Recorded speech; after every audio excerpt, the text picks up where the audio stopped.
Hello, I'm Holden Ramey with the CattleFax Closing Bell. Today's Closing Bell is sponsored by Vitafirm from Biozyme Incorporated.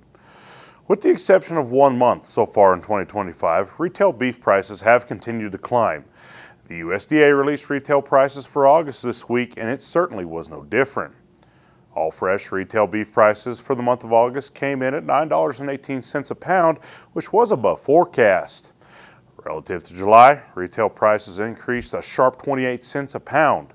Compared to the same month a year ago, retail prices have climbed a staggering 12.6%. You can see prices typically level off through the fourth quarter. However, current expectations have retail prices continuing to push higher. Retail prices have been forced higher as the cutout, fed cattle prices, and prices further up the supply chain have all made substantial gains. This broad-based increase has been the market at work trying to ration tighter cattle and beef supplies.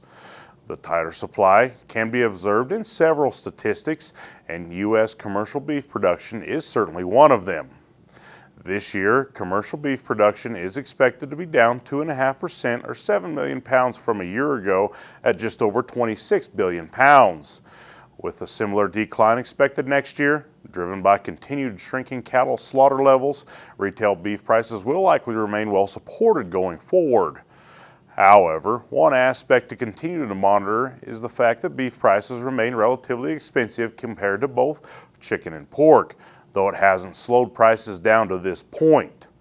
Turning to this week's markets, moderate trade occurred in the north at 237 to 240 live and 375 to 380 dressed, $2 to $5 softer from last week. Light trade occurred in the south, mainly 240, $2 to $3 softer than the prior week.